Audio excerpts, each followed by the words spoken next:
All right, I'm gonna just double check that everybody can hear my lovely voice here. That's always super important. I know I always start off my streams that way, so I'll just double check that everything's going right. Looks like stream's up. That's great. And people can hear me, which is really good. Awesome. So, welcome everybody. Let me just do a little bit of publicity here as well.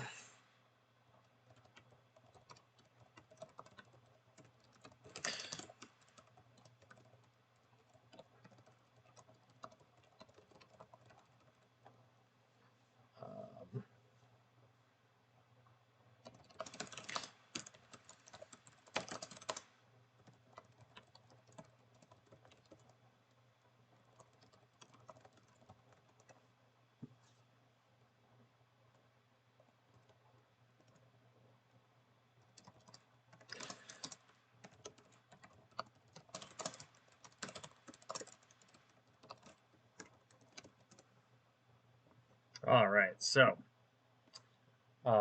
welcome everybody. Hope everybody's having a great week. Merry Christmas, happy holidays to everybody. We are going to be streaming shortly the Matthew Harrison-Trainor versus Brian Fred match. This is the first match of the knockout round here. Let's give a little bit of background for you guys here. Brian Fred is the now Hutta League winner. That's the Indiana region. And Matthew Harrison-Trainor is the Outer Rim League winner.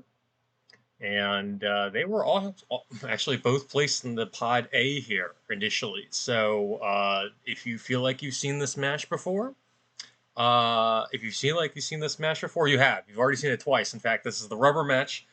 Two matches weren't enough to decide which of these two players should go home, so they're getting a third here. That was how it wound up happening. Matthew Harrison-Trainor went 5-1 in his pod. The only loss was to Brian Fred. Brian played WAP as light side versus Matthew Harrison-Trainor's Hunt Down V in a match that traded a lot of battles, but Brian was able to eke out. And then Brian Fred's Shadow Collective Dark Side kind of got ragdolled around by Matthew Harrison-Trainor's Light Side Hitco. Just a lot of unfortunate battles that didn't wind up going Brian Fred's way, as sometimes is the case with those swinging light side ground battles. And the fact that Brian Fred also lost to Paul McPherson once puts him at 4-2, and that's why Matthew Harrison-Trainor was able to get second overall seed versus Brian Fred here. Let me just make sure they haven't started yet. They have not. Just to show you everything that's going on. First off, if you are watching this kind of on a delay here, let me see, Matt just bugged me. Yes, so.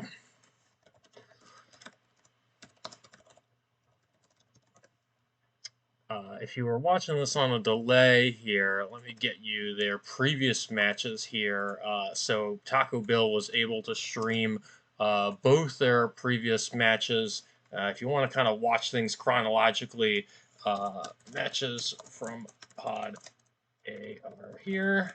I got pasted in the Twitch channel link. Also upcoming, we have Chris Kelly versus Justin Miyashiro. That also is a rubber match. They play twice in their pod. They're going to play a third time to see who goes home. That's TBD. Eric Hunter from the Kashyyyk region will be playing Friday, December 23rd at 1:30 p.m. Eastern. And Joe Olson, Chris Worfs will be playing tomorrow at noon Eastern. This Twitch channel here, twitch.tv.swccgpc, will get you to all the action. All of it will be auto-hosted to the PC's channel here. What are we expecting here? Just to remind people of the format, Matthew Harrison-Trainor is the top seed, got to pick sides. So he's getting the light side here. We can see that's what he threw up. And that means that Brian Fred has to pivot with dark side. Both players won their light side matches. So that's something here that they're maybe going into as far as having some confidence here. Yeah, I just I chuckle a little bit, Taco Bill, that this is a rivalry match because Matthew Harrison-Trainor as well as Brian Fred are some of the nicest guys in Star Wars CCG. Some of the nicest guys they have to offer. So all this stuff that I'm talking about with rivalry, the fact that that there's hatred. If I'm billing it up and saying that there's some sort of rivalry there, it's a friendly one at that. In fact, one of the things that Dan even sent me earlier today was that Matthew Harrison-Trainor's first game ever in a major was the 2011 NPC, and he was the 14th seed, and he was playing his good old buddy here, Brian Fred. So let's get right into the game for you here and see what people are loading up. So we see Brian Fred coming down with this deal is getting worse all the time. I doubt we'll see the flip side of that. That's funny. And another Johnny Chu inspired objective that's been seeing a lot of play lately is hidden base. So we will see hopefully still a lot of action here in hopefully a lot of action here in space. Obviously, the dark side is looking to deploy the executor for free, which is always fun, and get occupation damage going. And then hidden bases is there used to be a build where you were able to play a lot of mains and kind of get some activation package out, but the ones that have been popular now are just tons and tons of starships and controlling systems here. So not what Taco Bill expected to see, and as the tournament director, he probably saw most or if not all of these games. At least he saw the results of them. So if you surprised him, then that's something that is hard to do here.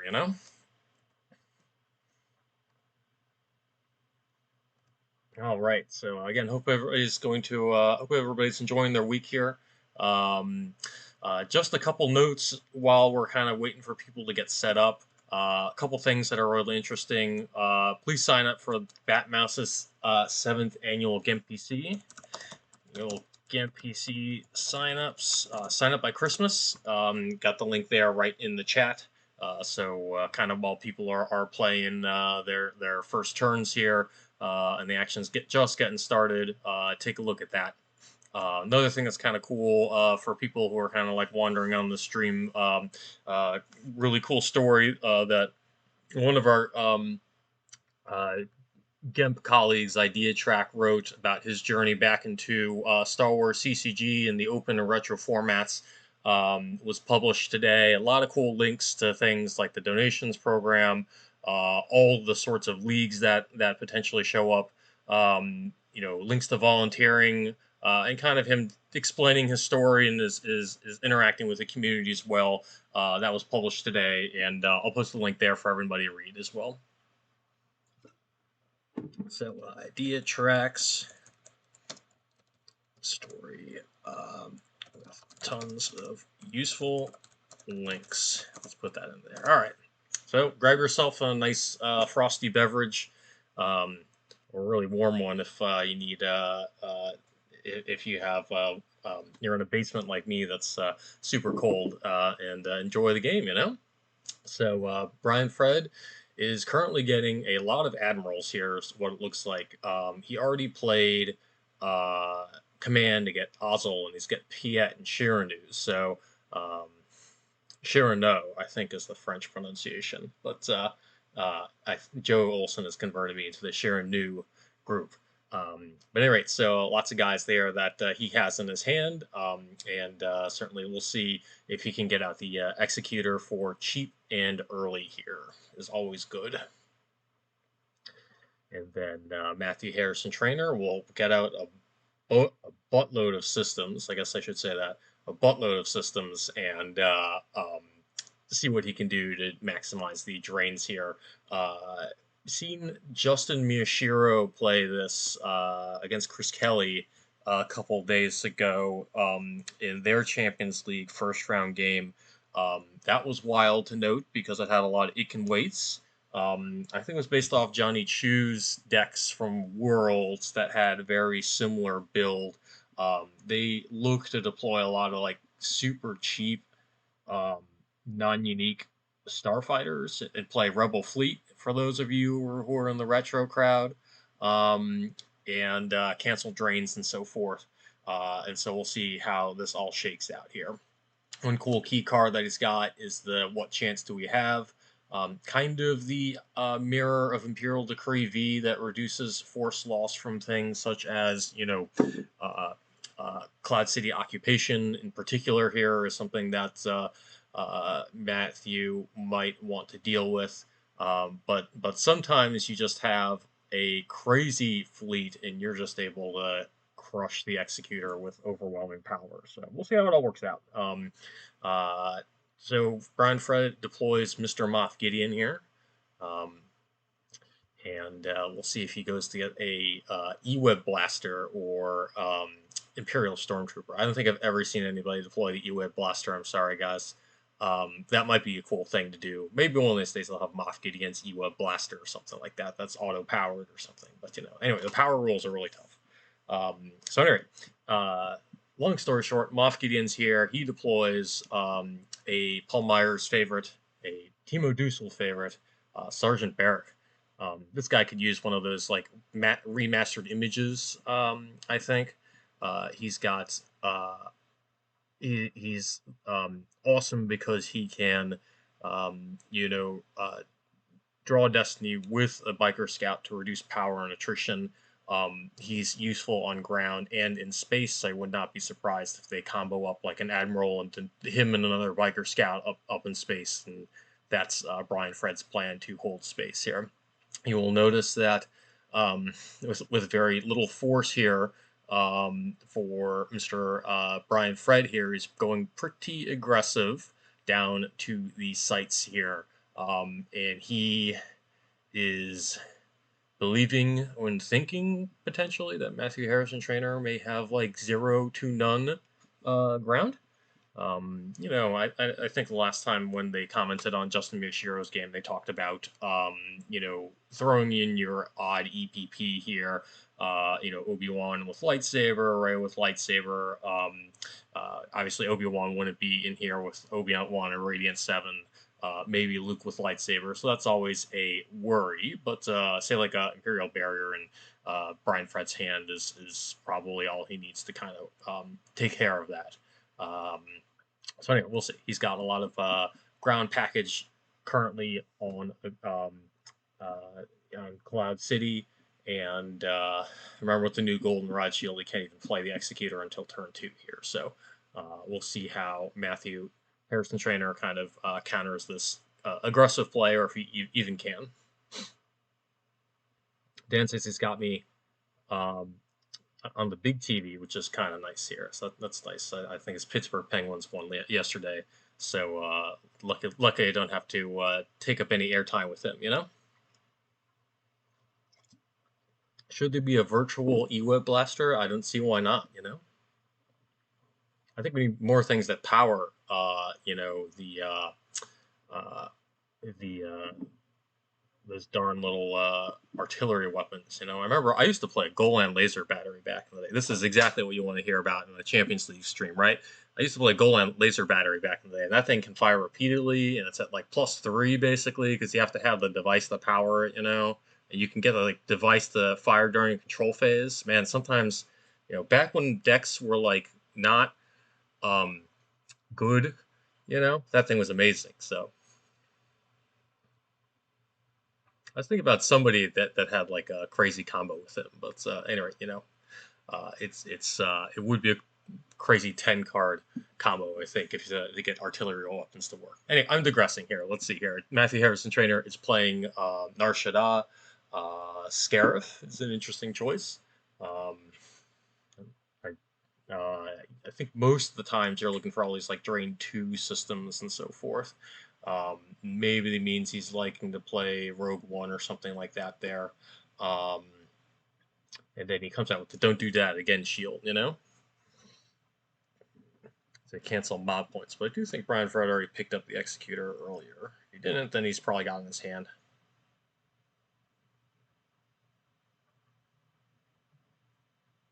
So he hasn't picked it up yet, but I would think that, like, usually that's your first action is to dark players. So I would think that either that's a colossal mistake, not getting it, or he's probably gotten his hand most likely here. One thing that it does do is it does shut off the activation here at the docking bays, the slow Brian Fred down just a little bit there. So Red Squadron X-Wing goes down. You'll again see a lot of these 9 unique items with the Rebel fleet. One thing that's kind of cool is you get your 9 unique starfighters apply their deployment modifiers at any location. So that little new secret base gives this little -2 bonus to the X-Wing. It also gets a -2 from the rendezvous point, and you can see how that combos very easily.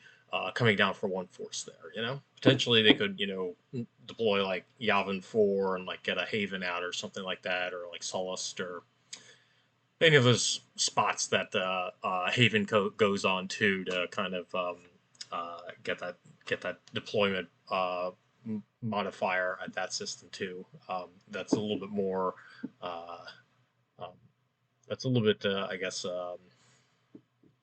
you can probably easily kind of move around from your rendezvous point anywhere. But one of the things that's interesting about it, sometimes they'll play a barrier here, and you get an X-Wing that's kind of like stuck in the middle of nowhere. Whereas if you deploy it to Haven, let's say like Yavin 4 or Hoth or something, it's at a battleground at least, which is somewhat useful.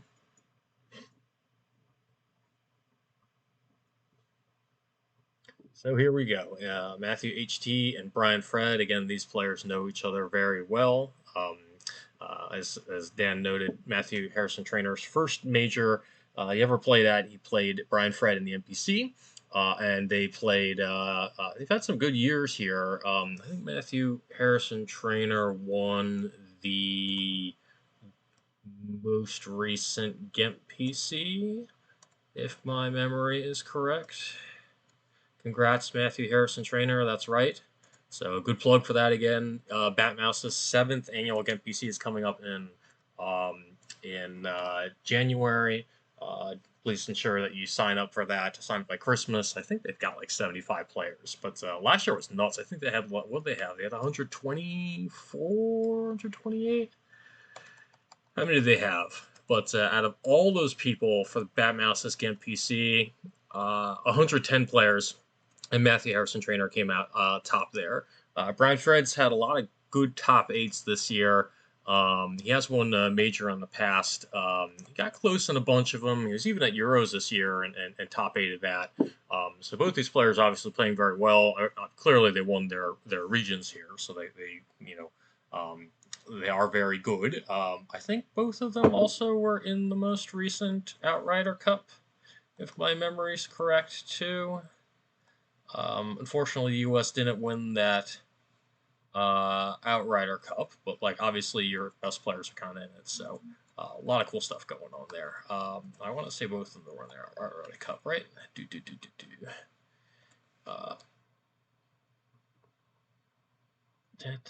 Nope, I'm sorry. Just MHT, not Brent Fred. I think Brent Fred was in the last one there, but still. Both are having a good season. I think Brian Fred might be one of the front runners to be in the U.S. team this upcoming time around.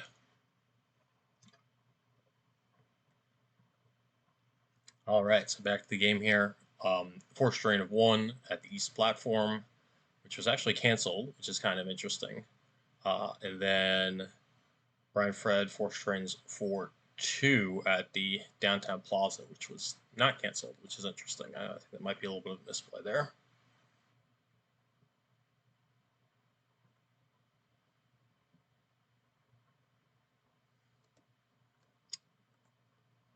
So down comes the Executor for 2 force. And it can wait. So as we mentioned with Justin Miyashiro in his game against Chris Kelly, I think Justin Miyashiro had like at least 3 or 4 in his deck. Obviously, we don't know deck lists just yet here, but I would imagine there will be a couple to plenty it can waits in the deck. So we'll see if that Executor takes a little bit of time to come out.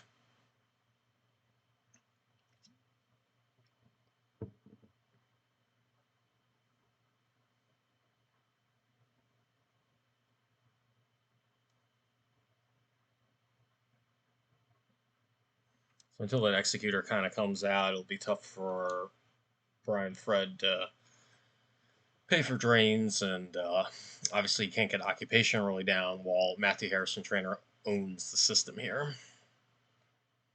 And really daring Matthew Harrison-Trainor to come up with something.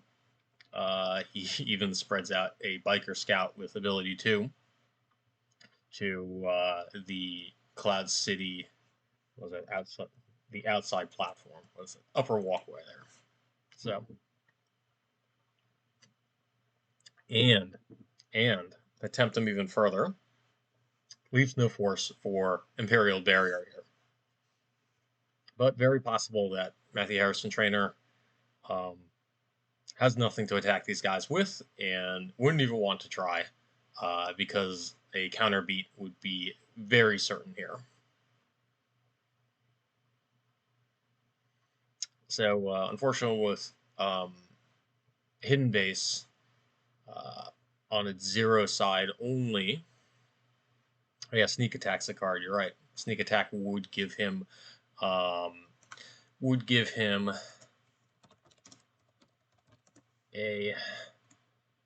Battle Destiny if he wanted to. So just pulling up Scomp there, I go Sneak Attack as a one Battle Destiny where you have ATSD Scout or Lone Imperial with ability less than 4. So that's probably an out there for Brian Fred. Nice Scomp link there.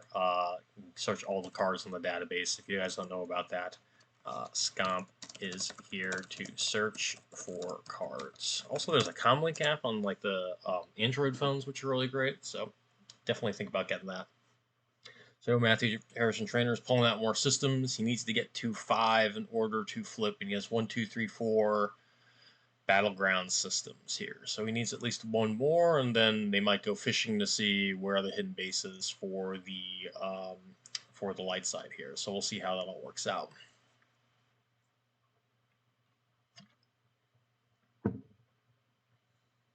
Now, even if the Executor comes down against this lone X-Wing, very possible that Matthew Harrison-Trainor has a host of tricks to move away. Hyper Escape might be in there. Hit and Run might be in there as well. Hit and Run, I think Justin Miyashiro used. Even if you don't use weapons, it's like not easily able to be canceled. And yes, Matthew Harrison-Trainor with his comment here makes me think that he did have an It Can Wait, because he says, guess who just forgot how grabbers work. So my guess here is he did have an It Can Wait, you're right, Dan Tartaglione, but he probably needed the 5 force there for the grabber as opposed to 4, and when he got down to 4, he didn't want to ask for the revert and that sort of stuff. Doesn't look like he's too perturbed about it. There's the It Can Wait from hand. It seems like the Executor is like the main thing he wants to It Can Wait. I'm not sure if... I mean, it might just be a good turn for Brian Fred to kind of dump everything he can on the Executor to get it to work. Might also be a good time to just push through damage, you know? Obviously, we don't know what the hidden base is for Matthew Harrison-Trainor, but conceptually, if he hasn't gotten it out yet, you know, he'd be losing some obnoxious cards in order for it to,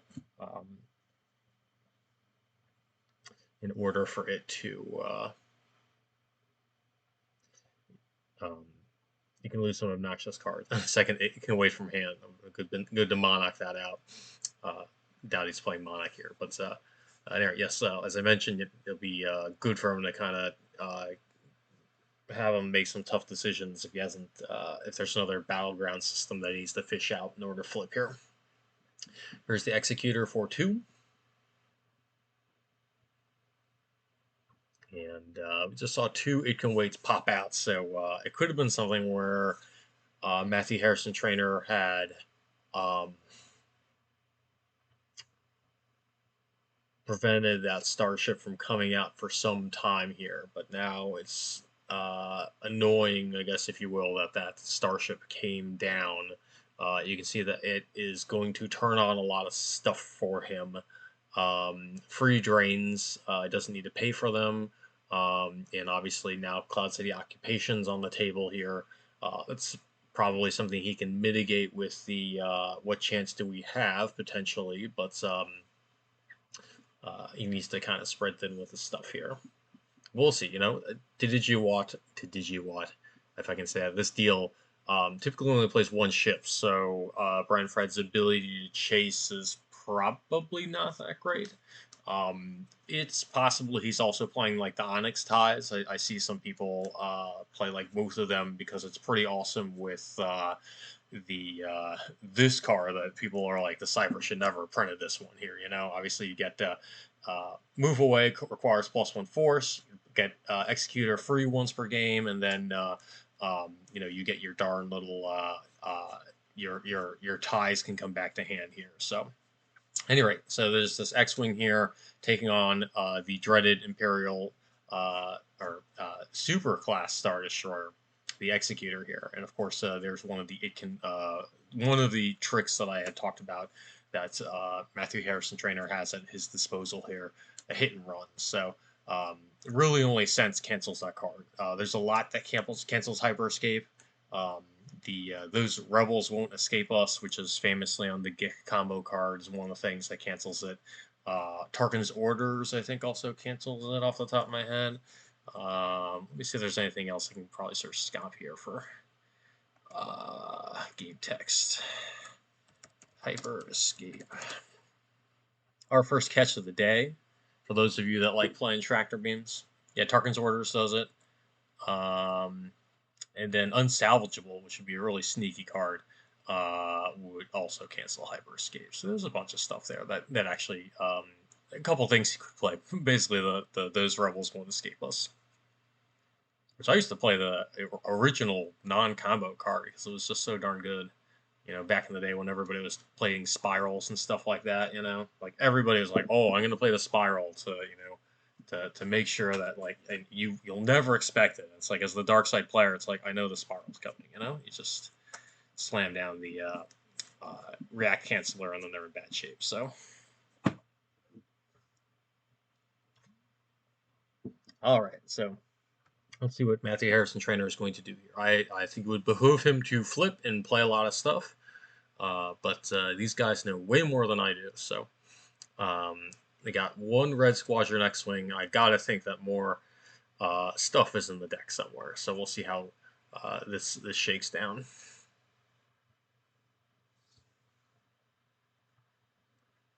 Again, reminder for Champions League tomorrow at noon. Joe Olson versus Chris Worfs. I'll be on the PC channel. Eric Hunter, Connor Britton, 1:30 p.m. on Friday. And then Chris Kelly and Justin Miyashiro are also playing a rubber match like these guys are. It'll be their third time playing this Champions League game, so I'm sure they're sick of each other by now. They're to be determined here. And yeah, Matthew Harrison-Trainor and Brian Fred played each other in the same pod. Matthew Harrison-Trainor went 5-1. Brian Fred went 4-2, and as a result, Matthew Harrison-Trainor was able to pick sides here. So he, in the one game playoff, it's not a match play. Everybody, it's just a one game. So he picked a side, and Brian Fred's got to deal with it, and we'll see if, who advances from this knockout round. So yeah, as even though both of them got into the top 8, the higher seed does help in terms of getting the matchup you kind of want. So Matthew Harrison-Trainor has lots of systems out now. Has the potential to flip at any time.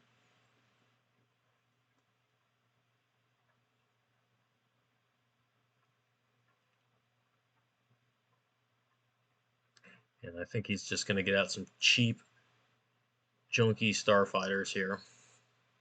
He needs to at least be on two systems here, I would think, to start canceling some drains. Probably would be good to be if he could be on a lot of them, he could do something for what chance do we have. But there's a lot of things these days that can deal with occupation and so forth. So we'll see what he winds up doing. between Hidden Base and Rebel Fleet, he could cancel 3 drains potentially. And then obviously the occupation damage would be 3 here. So if he's got like the We're Doomed combo or the was it the We're Doomed combo or the Free Ride combo. But the fact that he's really spreading wide here makes me think that he doesn't have either of those, and he's kind of banking on what chance do we have to mitigate the drains here. So we'll probably see him hop on as many Drain 2 systems as he can here, and then he's saying to Brian Fred, you gotta come at me with something here to kind of stop me from playing on all these systems here. Yes, Matthew Harrison-Trainor has to pay for drains here, but he's activating 21. And then Luke Skywalker comes down here, and he's somebody that can retrieve every turn here. I know a lot of these decks had played Weather Vane. At least Justin Miyashiro was playing that for some additional ping retrieval here, so we'll see if that's something that Matthew Harrison-Trainor draws into in some way, shape, or form.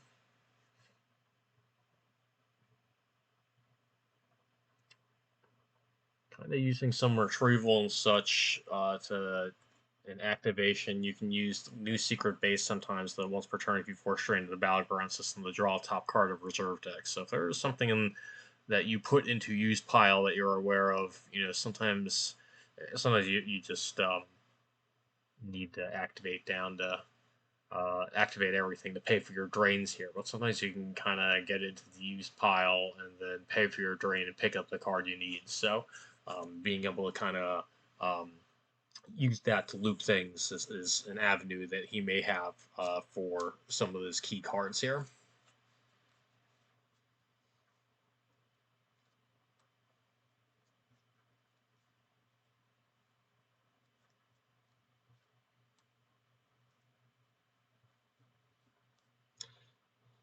Brian Fred picks up Battle Deployment from hand. Usually that's used to get out his combat vehicles. I'm not so sure if he cares about giving any more cards on ground than are already there. So it'll be interesting to see if he uses that for something else here. Again, one thing that's annoying is that, for Brian Fred at least, is that Matthew Harrison-Trainor is on quite a few systems here, and it's somewhat unlikely that Matthew Harrison-Trainor is going to, or it's somewhat unlikely that Brian Fred has additional starships on his deck here.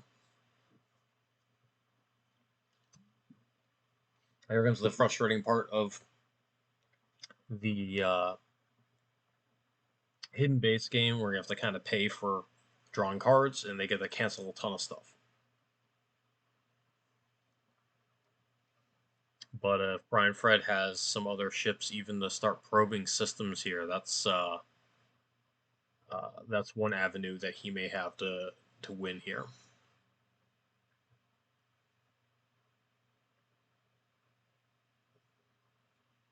Again, I'm not sure what's in the deck, but like, let's say he's got like, I've seen some people even play like the Onyx Ties and a cannon, something like that would be like really helpful.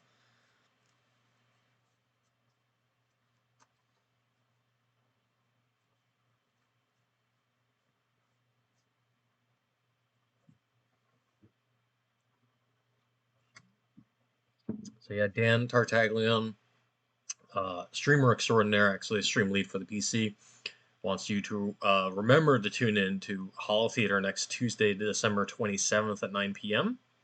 Eastern. And it'll be the end of the episode recapping everything that happened at SWCCG, and we'll announce the guest of the year. They recently, I think they just ended voting for that, so it'll be interesting to see who winds up winning there. Had a lot of good guests on this year. I was on a couple times with, I was on early with Chris Worfs, and also I was on with Brian Fred. been doing good with my predictions and swing and the miss actually when I'm on there. I think it was on one more time, but hopefully it'll be on next week as well, as Dan's asked a lot of the hosts, Hall of Theater hosts and heroes to kind of show up, you know? Kind of neat. I got my own host and heroes card. I hope everybody's who's got packs has got a copy of that. It was Body Rook, because I always wanted to be a Rogue Squadron pilot, you know? Plus he's a gambler too. It's kind of nice. I tend to take a lot of risks in my Star Wars CCG game. So Brian Fred's digging for stuff. Very important to get the key cards he needs. I bet you he would pay a lot just to find like the 2 or 3 cards he needs for this situation, because I think a lot of his stuff, I would think a lot of his stuff just isn't going to be super helpful against what Matthew Harrison-Trainor is trying to do right now. There's what he is looking for. So he is playing one of the Onyx ties. Typically, if you're playing one of them, you tend to play the other because because they combo very well. In fact, you see there, when deploy made to play a weapon on Onyx 1, which is kind of neat. So that's the other thing that would be kind of cool if he has it. Because I think hit and run waits for the weapons segment to finish, so I think he would get his ability to fire with it if he's got anything. So we'll see how it all pops out.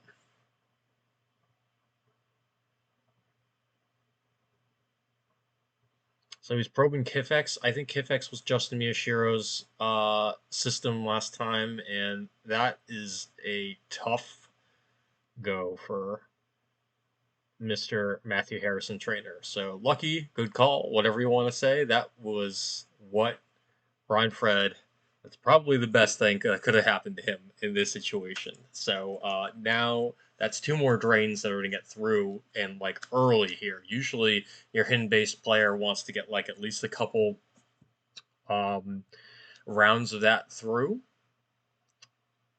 And on top of that, what's really great is that on top of that, what's really great is, especially I would think for Brian Fred here, you know, this possibly might be his only other ship, and he doesn't want to move the Executor away to ensure that he gets his occupation damage going through as well. Even though it's 1 damage there, you know, I think it's something that he wants to kind of count on to kind of get things done. So he may have he may have basically won the lottery there, you know?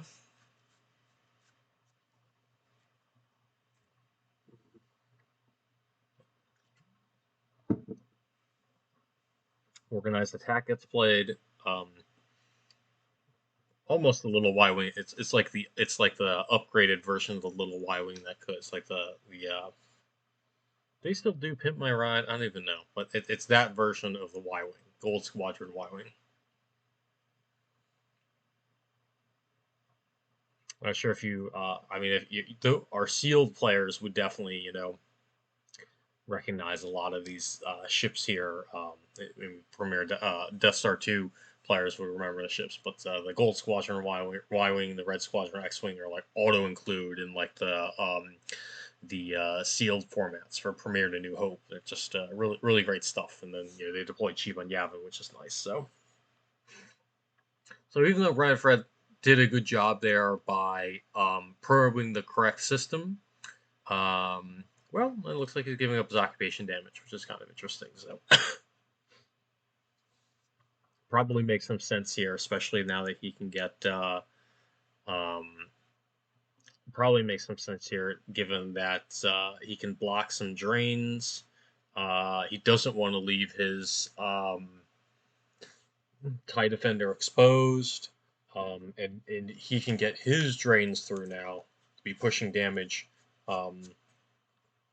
I I think that's all good for Brian Fred here. You know, I think it would be pretty reasonable for Matthew Harrison-Trainor to have expected that he would have been able to cancel drains for like at least a couple turns here. And again, you know, because of the fact that Brian Fred probably only has a couple starships in his deck here, you know, you know, the if he got the wrong system probed initially, it could take him a while um, before he turned that around. So anyway, both players are surprised here.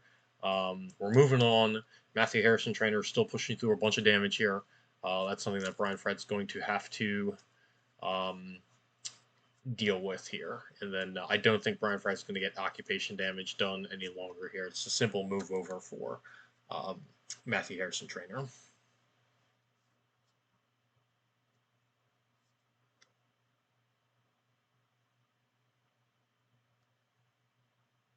The other thing that's nice about it is Brian Fred's able to draw from Force Pile without having to for pay for his pay for drawing. If you remember, with a lovely objective here, so hidden base stuff. You got to about to draw a card from Force Pile. Opponent must use one force. I think those like I don't know. I felt like there was a tournament that I went to back in the day that was like every deck I played was X-Wing Swarm hidden base, you know. And I've generally had a I used to play Sabak Tractor Beams, so I kind of ate it for lunch, which was really good. I loved that matchup back in the day. It just was able to steal so many. Um, I was just able to steal so many starships and so forth.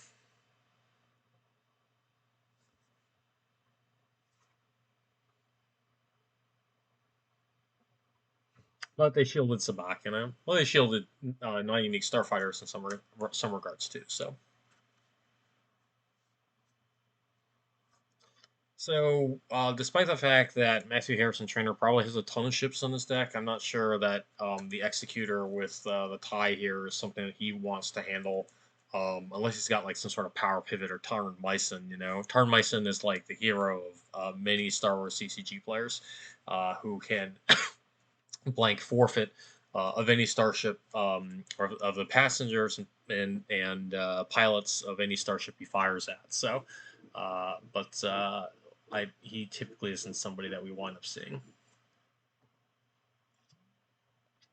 But as I mentioned here, last turn, Matthew Harrison-Trainor is pushing through a lot of damage here. He's pushing through 8 total, and Luke Skywalker is retrieving 1 for him. So I still think he's in like a decent shape here. What's annoying is that he's got to spend 12 force to get this all done, 13 force with the retrieval here. So like, there's not much else he's doing, I think, besides kind of like repositioning his guys and paying for drains and so forth. And if Brian Fred can push through damage of any sort over the next little while, then it makes it more obnoxious for Matt to pay for his drains.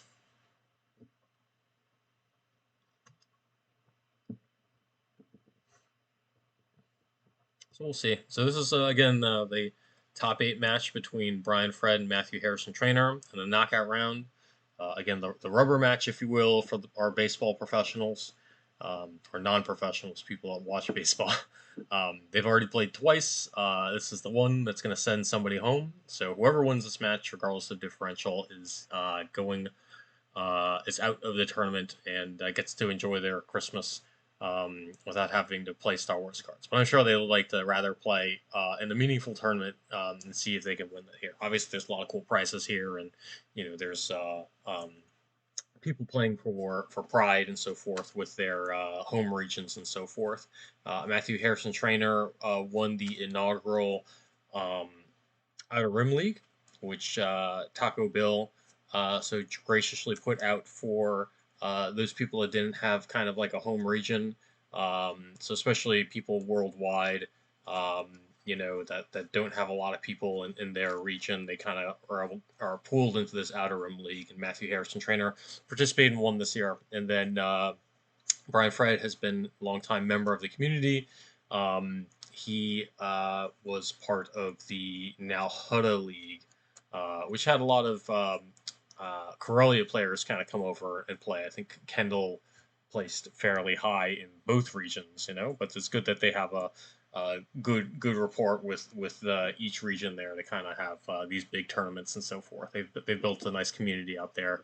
Carl Koenig, for example, is the rookie of the year, and he kind of bounced between the now Hutta and Corellia leagues, which is kind of nice in Ohio and Indiana there, and got a lot of experience and placed well, winning the nationals team tournament, and was part of the Champions League here as well. Even had a win against Joel Olson, which was pretty impressive recently. So yeah, Nal Hutta versus the Outer Rim League, I guess, if you will.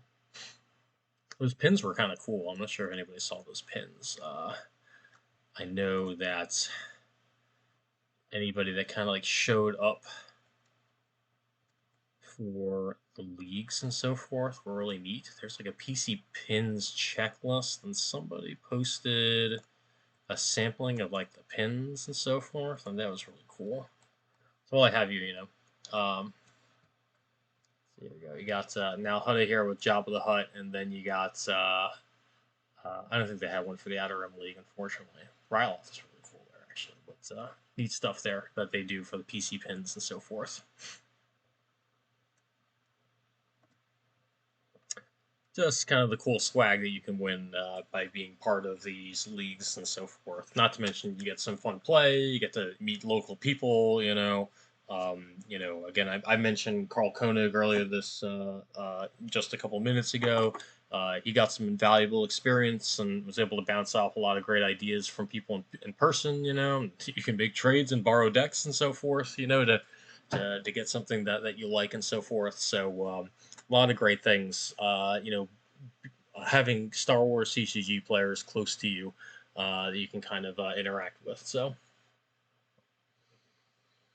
as expected, Matthew Harrison-Trainor kind of just bounced around here, and Mr. Brian Fred is activating all of his force here and seeing what he can wind up doing.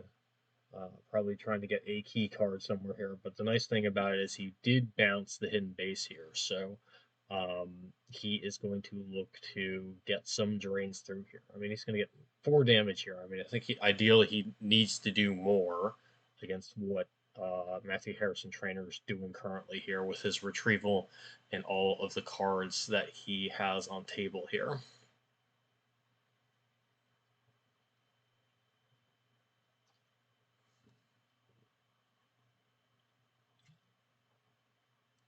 It's almost like at this point he needs like another 2/2 Cloud City site, Assuming he doesn't have like a lot of other starships here, Obviously, if he can get the other Onyx tie, I think that like changes math a little bit more in his favor too.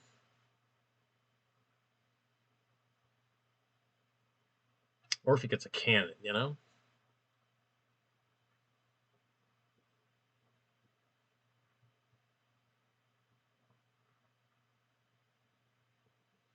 Yes, Dan Tartaglione points out current damage is 11-6 in MHT's favor, but it's even down to 4 because he can still cancel a drain with Rebel Fleet here. So, yeah, it's really.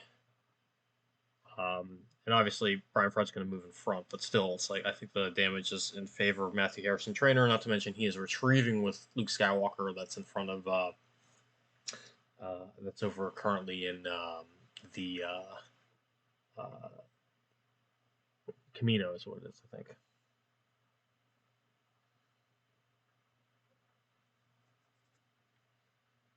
So yeah, second ship, a cannon. I mean, he's currently doing all the damage he can at the sites. Probably finding another occupation. That sort of stuff would be good.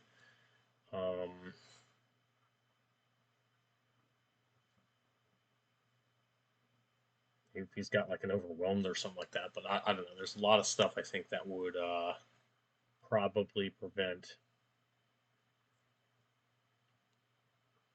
There's a lot of stuff in there that you probably wouldn't want to include in the first place, and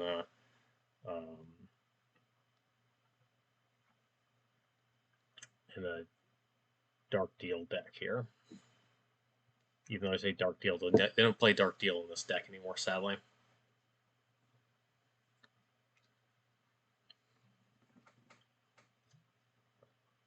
Even the cannon is just like, I've seen it in this deck, but I think it's like an odd choice for a lot of people.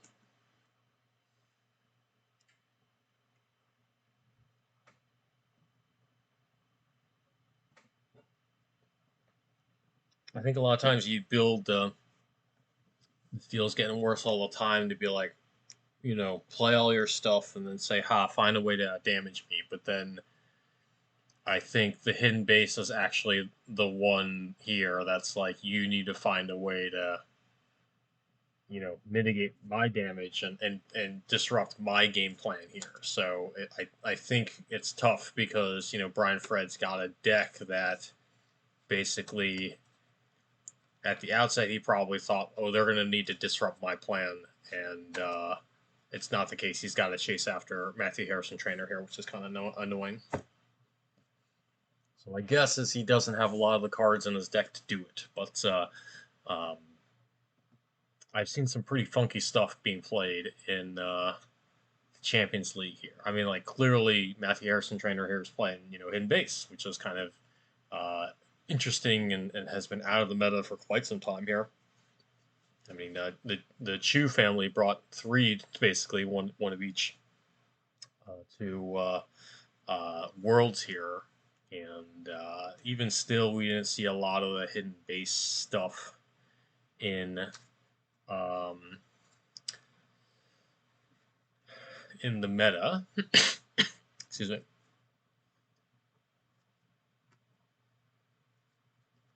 Even so, we didn't see a lot of hidden base stuff in the meta until the most recent V sets. So VSET 20, which was just launched only a couple weeks ago. I think it was actually during the Champions League. So some people played some games in the V19 meta, and some people played. The majority of games were played in the V20 meta. I'm not sure if that was intentional or people just got like lazy with scheduling and stuff like that. So.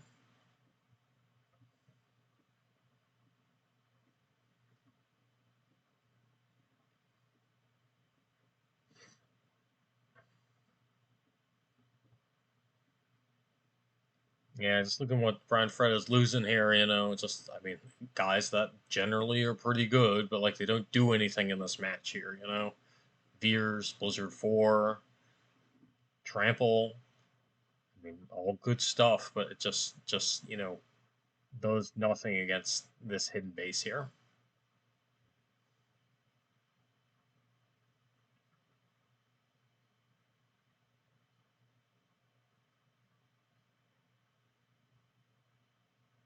I mean, Brian Fred's kind of looking at like 2 more turns of this. I think that's like it. And conceptually, if Matthew Harrison-Trainor has like a, you know, hit and run in his hand, Hyper Escape.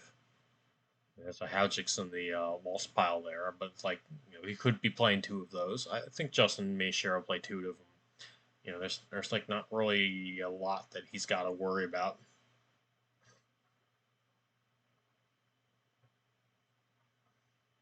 At this point, doesn't even need to really worry about canceling drains that much. It's just because he's pumping through so much damage here.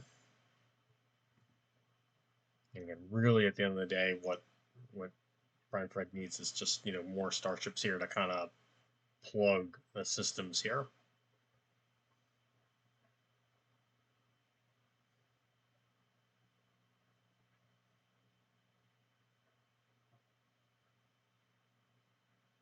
So it looks like it was a good meta call for Matthew Harrison-Trainor, I guess, all things considered.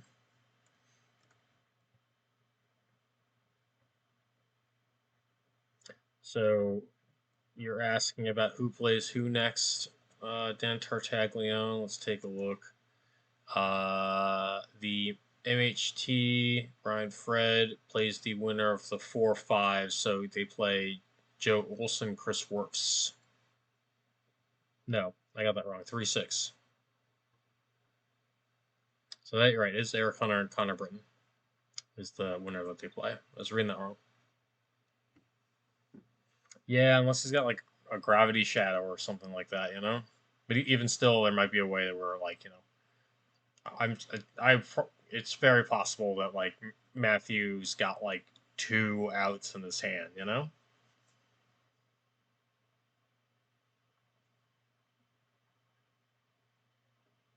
Like at this point, yeah, it's just like you know he probably has like it's very possible he's got like both a Gick and a or Howjix and a hit and run or something like that. So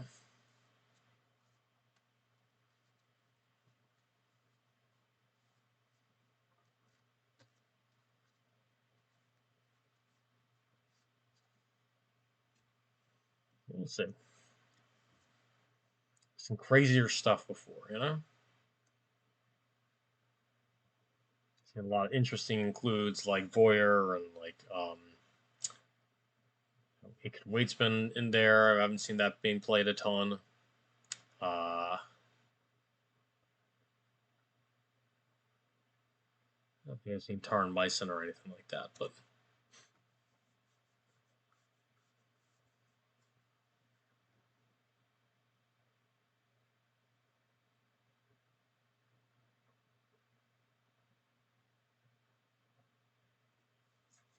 I'm sure I saw that JJD game.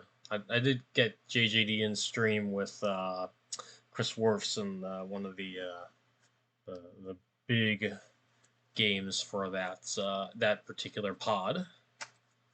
Chris Werfs wound up winning that match, and I think that was pivotal to have him move on in the Champions League round.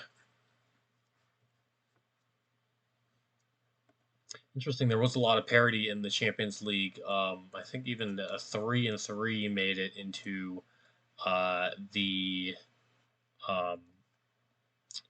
just Miyashiro as the best 3-3 made it into the top 8 here. So um, one went 6-0. You had 3 people that went 5-1.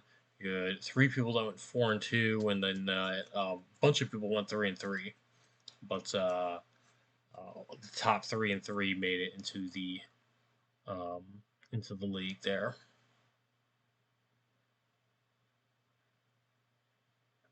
Only 2 of the 3-3s actually had a positive differential, which is kind of interesting.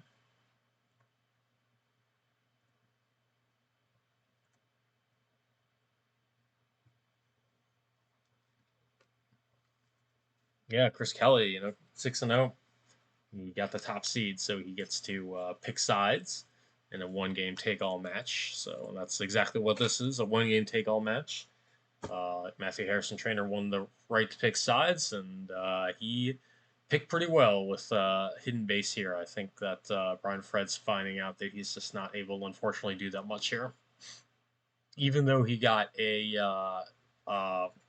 miraculous probe of the hidden base after one turn here. So, clearly he's an awesome player for that and guessing right and so forth. But it's a bad matchup for him, which is kind of funny.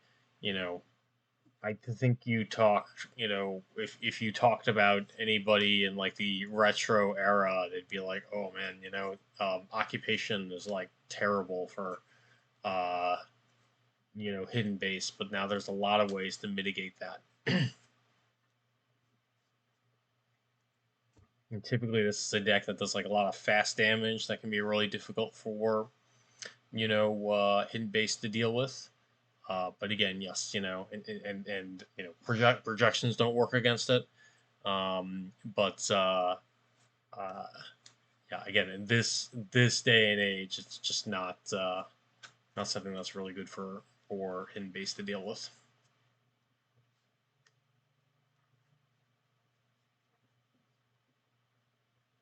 So Onyx 2 comes out. Probably would have been nice if Brian Fred had that a little bit earlier. That would have been really good at Kifex there. You would have got the power bonus from the system. Would have been able to draw Destiny and so forth. Maybe Matthew Harrison-Trainor had an out then anyway, besides organized attack, but um, you know, uh, maybe it would have made things a little more interesting at that juncture. And certainly, he just needed more starships and stuff. So if he was able to find that one a little earlier, seems like he wasn't able to get a lot of them, unfortunately. Um, Maybe that would have been something that would have been useful for him.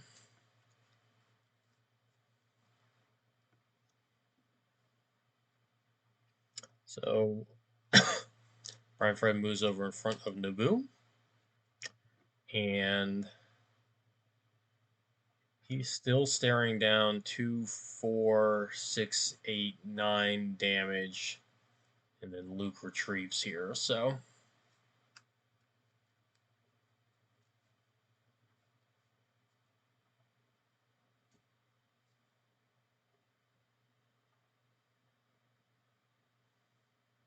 MHT pops Walkling. He's activating everything anyway. So with 20 force icons, so he just needs another card in circulation.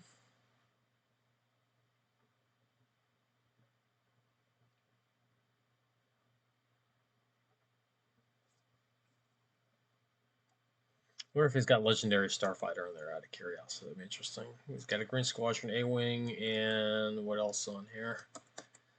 Gold Squadron Y-Wing.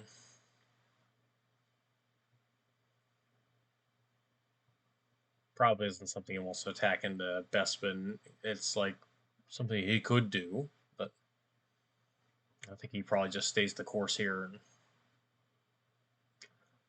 moves his starfighters around and says go.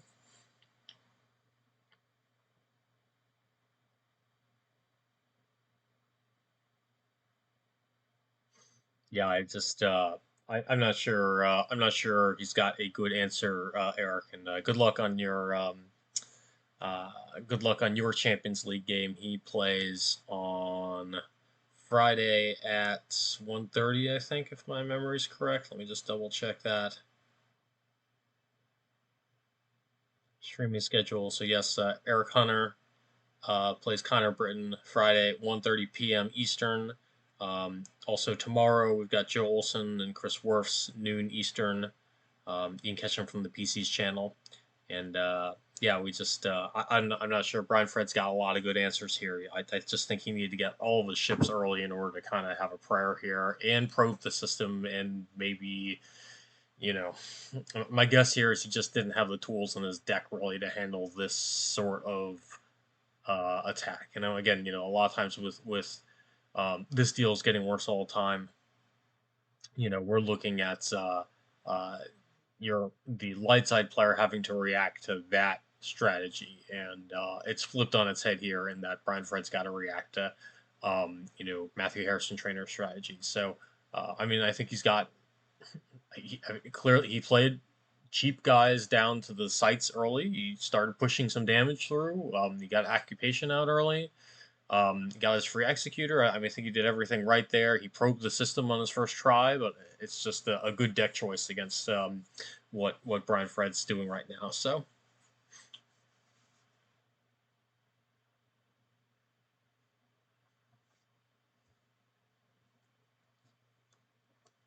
we'll see here. Again, paying for drains and pushing through damage here. We might just see that Brian Fred only has a couple turns left here, unless something crazy happens. So.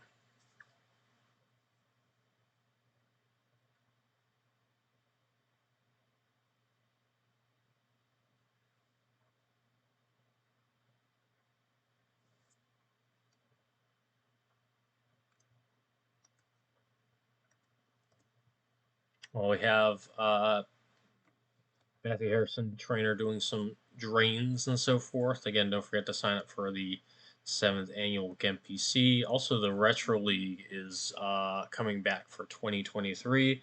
I'm going to post a link in here for signups and so forth. It'll start January 15th, actually, but signups end January 13th for that Retro League. A lot of cool prizes and so forth.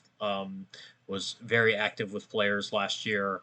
All your favorite formats from the Decipher era are in there. Premiere to Death Star 2 for sure, and they swapped out some of the other formats they played last year to keep it fresh. So if you're interested in that, there's the link to that league. And MHT is not looking to battle at all. No Battle Destiny or in the reserve deck, or no reserve deck to draw Battle Destiny, and he's just kind of pushing through 4 strain damage here.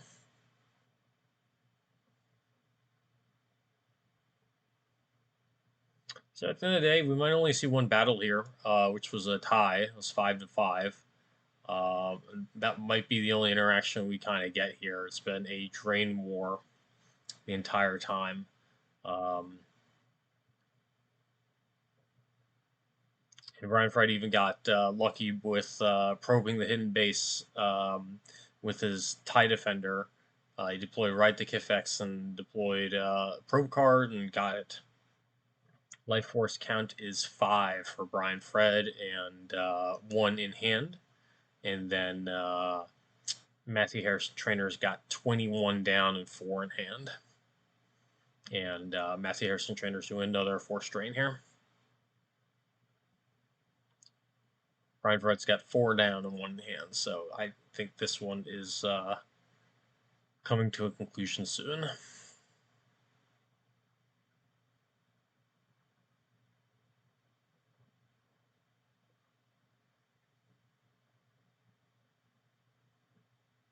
And so yeah, with 5 force left, he doesn't need to drain at all the systems anymore. He can just move his A-wing somewhere, and then as long as he gets... Brian Fred could probably react. Right? No? Maybe not. I think this... yeah, I think there might be a way that Brian Fred can prolong in another turn, but there's no way that Brian Fred's ratcheting back all that force down from Matthew Harrison-Trainor here.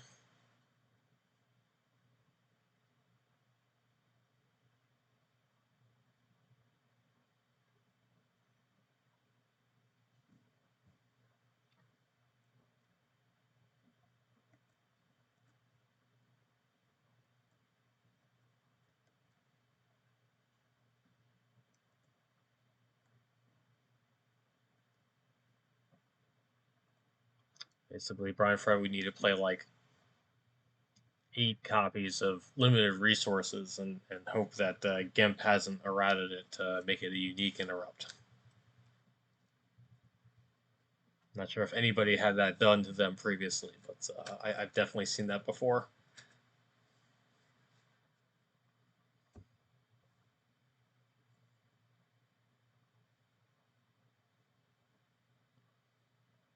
In fact, one time I think my brother did it while the card was supposed to be errated, but like nobody caught it.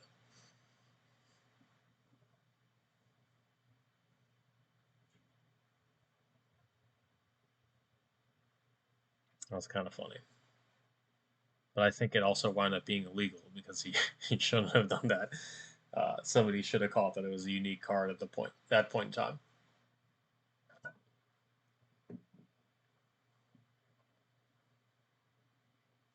So MHT leaves a A-wing in front of the Executor here. I'm assuming he's got an answer for that, be it GIC or something else. Brian Fred might just be drawing up anyway here, regardless of not even battling.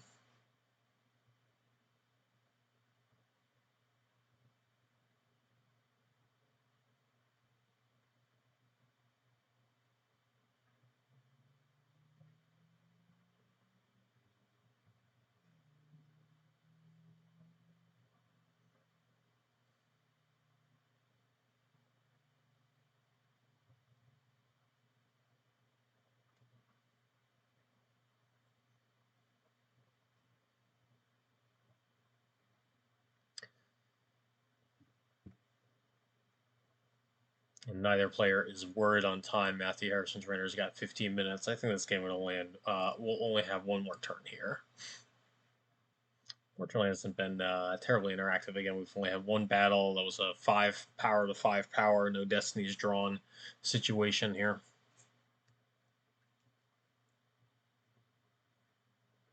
I guess there was a second battle where a X-Wing moved away with hit and run, but I'm not going to count that. So yeah, Brian Fred's going through the motions here with drains. But that's not going to put Matthew Harrison-Trainor into any duress here. We'll have plenty of force here. This is the spiral even that he held for a react situation.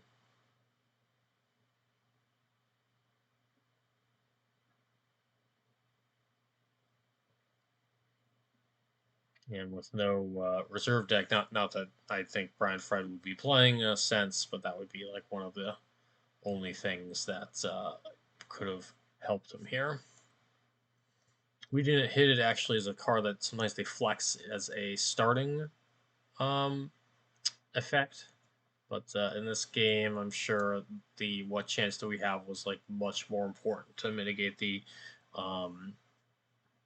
occupation damage here. That's kind of neat, seeing what they play as far as an objective and kind of switching out your starting effects accordingly.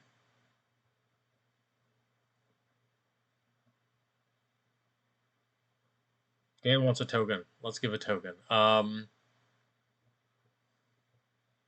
about your Green Squadron A-Wing? I always like the look of this card. Never quite played it. So there we go. Your Green Squadron A-Wing is going to be the token here. That thing is doing yeoman's work here. I think there's one on the Rebel fleet as well.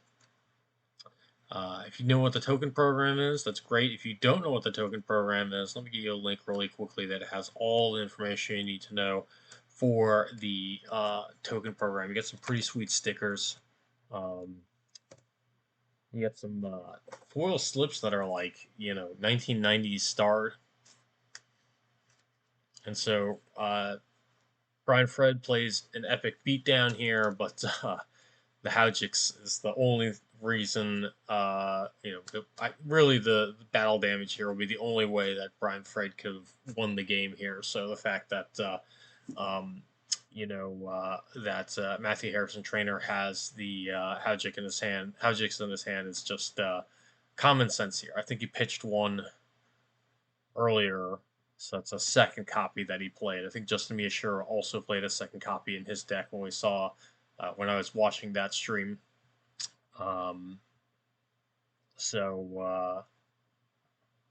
Just smart. That's the only thing that he could do to win. And then Brian Fred concedes as well. So I think he just gave it the old college try to be like, well, just in case he doesn't have this card, he's in bad shape here. But of course, Matthew Harrison-Trainor wouldn't have left a Green Squadron A-Wing in front of an Executor without any sort of tricks here. So, yep, GG to both players. Really great run by Brian Fred. Matthew Harrison-Trainor moves on. He gets to play a one-game match against the winner of Eric Hunter and Connor Britton. So once again, and Matthew Harrison-Trainor says that he did as well as Brian Fred could, but again, yeah, I think this one was tough because again, Brian Fred is playing a deck that typically the light side needs to react to, and all of a sudden he's in the position where he needs to actually do the reacting to the hidden base deck. But as a result, it's unlikely that he built the deck with the cards that he needed to kind of win against hidden base here. So really good. Really good information here, or really good deck choice by Matthew Harrison-Trainor to win. All right, so what are we talking about here? So let's go to Champions League information here. So Matthew Harrison-Trainor moves on. So the number 2 seed is going to take on the winner of the 3-6 seed. Continuing coverage this week, Eric Hunter plays Connor Britton. They play Friday at 1:30 Eric was just in the chat here as well. He thinks that might be anywhere from 1:30 to 2 p.m. Eastern. Joe Olson will be covering that. And then Joe Olson actually be busy tomorrow because he's got a game versus Chris Worf's noon Eastern on the PC's Twitch channel. So, and when we have further information on the Chris Kelly and Justin Miyashiro rubber match, we will let you know. But especially over the next couple days, you'll be able to sit tight with the PC channel here and catch those games here. So, good showing by Brian Fred here. Unfortunately, had to play Matthew Harrison-Trainor 3 times. He did beat him once, but yeah, this one will send him home from the Champions League, and Matthew Harrison-Trainor continues on. So all the best. Thank you everybody for watching these Star Wars CCG game. Again, keep in touch with the PC Twitch channel here for continuing coverage. Let me just paste that in the chat of the Twitch here just so that you have it. And then everybody have a lovely night. Merry Christmas, Happy Holidays, and hope to see you on GEMP shortly. All the best.